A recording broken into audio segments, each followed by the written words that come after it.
And special thanks to our friends at HX Outdoors who were nice enough to send us this hunting knife. It's what it says it is. There's no pictures around the box or anything of it. We're gonna open it up.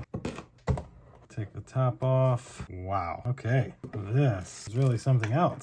So, yeah, that's it for the box. But here is the knife. Whoa. So this knife has a few different features, as you can tell. It's a pretty darn nice hunting knife, I think. Has a nice cord where you could tie it up somewhere or have it around your arm when you're trying to do something, rock climb, something like that. It includes this very nice case that it slides down into and locks into place.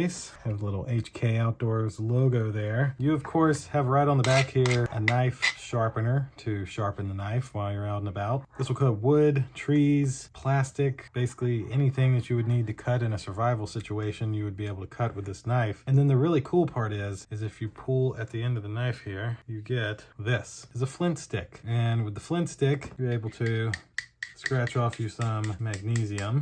And in the event of needing to make a fire, it'd be very easy to get all of this together on a pile, and then you're able to make you a spark to be able to light the magnesium on fire to get yourself a fire started. It's corrosion resistant and rough proof. It's durable, it's extra sharp. It has a great handle that is nicely balanced. At the end of the day, a very, very nice survival knife. Perfect for somebody who's maybe going out a lot in the woods and maybe already carries a knife. This gives them a little bit of added bonus, being able to sharpen the knife and also being able to make themselves a fire in the case that they need a fire. Thanks again to HX Outdoors, who was nice enough to send this knife to me to unbox and show you. I absolutely love the quality of it and definitely plan to keep this in my vehicle at all times. Thank you all for watching, and we'll see you in the next video. Deuces.